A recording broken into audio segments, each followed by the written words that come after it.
नमस्कार आप सभी को। और आज का ये जो वीडियो है ये सिक्स्थ हाउस के ऊपर है और ये भी कुछ माइंड ब्लोइंग टेक्निक्स के बारे में है जो मैंने पर्सनली बहुत सारे चार्ट में इन मतलब कॉम्बिनेशंस को काम करते हुए देखा है। क्योंकि एक तो होता है कि आप कोई भी टेक्निक किताब में आपने पढ़ी जो बहुत मतलब सालों पहले लिखी गई थी और आज के समय में हर चीज बदल गई है, काम करने का तरीका, इवन काम, लोगों का माइंडसेट, लोगों का बिहेवियर, एनवायरनमेंट सब कुछ चेंज हो चुका है। तो मुझे ऐसा लगता है कि हम जो भी हमारे जो टेक्स्ट हैं जितने भी एस्ट्रोलॉजिकल, उनको पढ़ के हम अपना बेस रेडी कर सकते हैं। और जितना ज्यादा हम प्रैक्टिकल लेवल के ऊपर जब चार्ट पढ़ते हैं तो जितने भी उन चीजों को हम रिफाइन करके उसको फिल्टर करके हम एक बहुत अच्छी रिसर्च करके और बहुत सारे, क्योंकि एस्ट्रोलॉजी एक बहुत गहरा एक समंदर है, तो आप बहुत सारी नई नई चीजें इसमें खोज सकते हैं। लेकिन वो जब होगा जब आप जितने ज्यादा प्रैक्टिकली चार्ट लोगों के देखोगे, बर्थ चार्ट आप जितना एनालिसिस करोगे। तो यहाँ पे मैं कुछ सिक्स्थ हाउस के बारे में यहाँ पे मैं कुछ टेक्निक्स शेयर कर रही हूँ, क्योंकि सिक्स्थ हाउस भी बहुत इंपॉर्टेंट हाउस है। और क्योंकि लोगों को बड़ा ही इंटरेस्ट रहता है पास्ट लाइफ कर्मा के अंदर, या हमारे जो भी इस लाइफ में हार्डशिप्स हैं या लोन्स हैं, डेब्ट्स हैं, डिजीज हैं, हमारे स्ट्रगल्स हैं, डे टू डे कॉन्फ्लिक्ट्स हैं, वो सब चीजें हम सिक्स्थ हाउस से देखते हैं। और बहुत ही पावर हाउस है ये, इस हाउस को मैं पावर हाउस भी बोलती हूँ। ये धन भी देता है, ये आपको लाइफ में बहुत ऊंचाइयां देता है अगर ये स्ट्रांगली आपके चार्ट में प्लेस्ड है। ऐसे लोग है ना अपने मतलब वो इतने ज्यादा अपने काम के लिए डेडिकेटेड होते हैं, अगर ये स्ट्रांग है तो, कि उनको कोई भी परिस्थिति उनको पीछे नहीं कर सकती।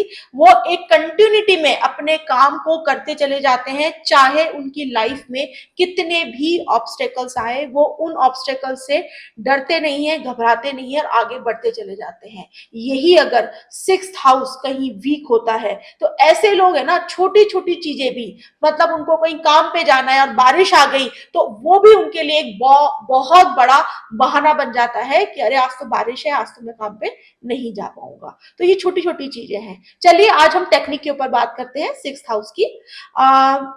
सिक्स्थ हाउस में यहाँ पे मैं फर्स्ट हाउस और छठे घर का एक कॉम्बिनेशन लेके चल रही हूँ सिंपली, क्योंकि फर्स्ट हाउस लग्न जो है वो हमारे सेल्फ को दिखाता है और सिक्स्थ हाउस के साथ में उसका एक चोली दामन जैसा एक रिलेशन है, बहुत साथ साथ वो काम कर रहे होते हैं। और इस दो हाउस से बहुत सारे राजयोग भी बनते हैं और बहुत सारे असफलता के भी योग चार्ट के अंदर बनते हैं। तो अगर लग्न का लॉर्ड अगर छठे घर में जाके बैठता है किसी का भी, तो ऐसे लोग खुद अपने बिहेवियर के कारण अपनी लाइफ में कॉन्फ्लिक्ट्स पैदा करते हैं। वो वाद विवाद में रहते हैं, उनका स्वभाव होता है, उनका नेचर होता है छोटी छोटी चीजों के अंदर वाद विवाद करना, तर्क वितर्क करना या कुतर्क करना। उनको चैन नहीं पड़ता जब तक कि वो अपने डे टू डे लाइफ में किसी ना किसी से छोटी छोटी बातों के ऊपर वाद विवाद नहीं कर ले। वो बाहर भी निकलेंगे ना तो चार लोगों को छेड़ते हुए या कमेंट करते हुए ही निकलते हैं वो लोग। अपनी वाणी, अपने बिहेवियर, अपने एटीट्यूड के कारण ऐसे लोगों को अपने लाइफ में बहुत सारे ऑब्स्टेकल्स आते हैं। इसमें भी सिर्फ यही नहीं देखना कि लग्न का छठे घर में बैठा है तो ये कॉम्बिनेशन 100% अब अप्लाई हो गया, ऐसा नहीं है। लग्न का अगर छठे में बैठा है तो ऐसे लोग हेल्थ केयर इंडस्ट्री में भी होते हैं, हीलर्स भी होते हैं, लीगल प्रोफेशन में भी होते हैं। मैं यहाँ पे सिर्फ एक बात नहीं कर रही हूँ, लेकिन अगर छठा घर यहाँ पे अगर एफ्लिक्शन में पीड़ित हो गया है तो 100% ऐसे लोग ऐसा काम करते हैं। मतलब लग्न लॉर्ड जाके छठे घर में अगर मतलब नीच का बैठा है और उसके बाद में पाप ग्रह भी उसको देख रहे हैं और नवमाश में जाके भी अगर वो वीक पड़ गया है, तो ये आप आंख बंद करके किसी के बारे में भी उसके बिहेवियर के बारे में आप ये बात बोल सकते हैं।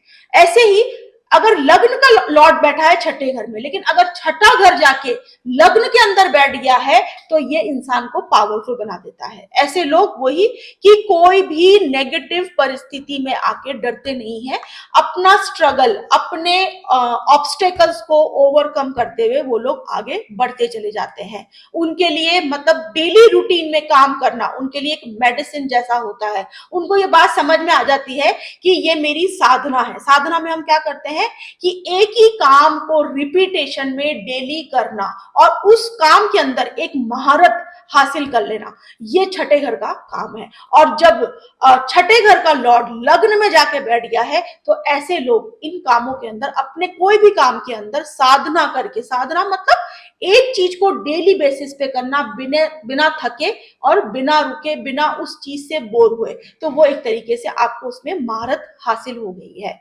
और मैंने ये बताया इसके अंदर भी जैसे एक योग है कि अगर सपोज आपका छठे घर का लॉर्ड लग्न में जाके बैठ गया है, जैसे कि हम श्री नरेंद्र मोदी की जन्म पत्रिका में ये योग समझ सकते हैं और देख सकते हैं कितना पावरफुली ये काम कर रहा है। उनके उनके छठे घर का मालिक जो है वो जाके लग्न में बैठा है और 9th हाउस के लॉर्ड के साथ में, मतलब भागेश और छठेश दोनों जाके लग्न में बैठ गए हैं उनका। तो ऐसे लोगों को कोई भी इंसान मतलब वाद विवाद में नहीं हरा सकता। अगर आपने उनको कोई भी कमेंट करा तो उनके पास में इतनी तर्क वितर्क की शक्ति होती है कि वो आपको उस कमेंट का उल्टा ही वो कमेंट आप पे मारेंगे, आपको ही कहीं ना कहीं वो मतलब डिफीट कर देंगे। तो और भाग्य मतलब उनका भाग्य भी काम कर रहा है उनके एनिमीज को डिस्ट्रॉय करने में। उनके कोई भी एक्शन, उनके काम, उनकी वाणी, उनके बिहेवियर को कोई भी आकर ओपनली चैलेंज नहीं कर सकता। तो ये एक बहुत अच्छा कॉम्बिनेशन है सक्सेस का। ऐसे ही अगर किसी का छठे घर का लॉर्ड लगन में लगन का लॉर्ड अगर किसी का छठे घर में जाके बैठ गया है और छठे घर का लॉर्ड अगर केंद्र में बैठ गया है किसी का भी, तो ये एक तरीके से असफलता का भी योग कहीं ना कहीं बनाता है। पहले तो लग्न का छठे में जाना और फिर छठे का अगर जाकर कहीं केंद्र में अगर बैठ गया है तो ये कहीं ना कहीं असफलता का योग भी आपके बर्थ चार्ट में बनाएगा। इसमें भी यही देखना है, 3 पॉइंट्स हमेशा आपको देखने हैं। कोई भी योग को 100% फ्रुक्टिफाई होने के लिए 3 पॉइंट्स पे वो मतलब पास होना चाहिए। अगर वो तीनों पे पास हो गया है तो ये कोई भी योग, चाहे वो नेगेटिव हो चाहे वो पॉजिटिव हो, वो 100% काम कर रहा है, स्ट्रांगली काम कर रहा है। पॉजिटिव है तो भी कर रहा है, अगर राजयोग है तो भी वो कर रहा है, और अगर कुछ मतलब नेगेटिव योग है तो भी वो 100% करना है। सबसे पहले तो जिस लग्न, अगर वो लग्न का जो राशि स्वामी है क्या वो स्ट्रांग होके बैठा हुआ है, उस पर पाप प्रभाव कितना पड़ रहा है, फिर उसकी नवमाश में क्या स्थिति है। अगर ये तीनों ही में ही अगर कोई भी प्लेनेट या हाउस अगर नेगेटिव जा रहे हैं तो वो नेगेटिवली एक्सट्रीम पे काम करेगा। और अगर ये तीनों ही स्थितियां पॉजिटिव जा रही हैं तीनों ही एंगल से, तो उसकी दशा महादशा या वो जो हाउस है वो 100% पावरफुली आपको एक राजयोग देगा। और छठा घर और लग्न का जब संबंध बनता है तो इसमें बहुत अच्छे राजयोग भी बनते हैं और इसमें असफलता के भी योग बनते हैं। लग्न का और छठे घर का जो रीडिंग है वो बहुत ध्यान से और आराम से हमेशा इंसान को करनी चाहिए, क्योंकि जब भी कोई एस्ट्रोलॉजर किसी को कोई प्रिडिक्शन देता है तो आप प्रिडिक्शन दे रहे हैं, हो सकता है आप भूल जाएंगे, लेकिन जो सुन रहा है वो आपकी बातों को बहुत ध्यान से सुन रहा है। और एक एस्ट्रोलॉजर का छठा भाव बहुत पावरफुली काम कर रहा है, क्योंकि वो अपने कहीं ना कहीं कर्म बांध रहा है। अगर उसने कुछ भी चीज ऐसी किसी के बारे में बोल दी उठा के रैंडमली कि तुम्हारे साथ में ये हो सकता है, ऐसा हो जाएगा, ये तो तुम्हारे ऐसे कॉम्बिनेशन बने हुए हैं, और आपको नहीं पता है, आप एक रैंडमली अपने फ्लो में बोलते चले जा रहे हैं, लेकिन उसकी साइकोलॉजी पे क्या इंपैक्ट पड़ रहा है ये बहुत ज्यादा छठे घर से, क्योंकि आप अपने कर्म कहीं ना कहीं उस इंसान के साथ में बांध रहे हैं। तो इस तरीके से छठे घर के कॉम्बिनेशन को ध्यान से देख के हमेशा प्रिडिक्शन देना चाहिए। और छठा घर हमेशा नेगेटिव नहीं होता, ये हमारे लाइफ का पावर हाउस है एक तरीके से। Thank you so much.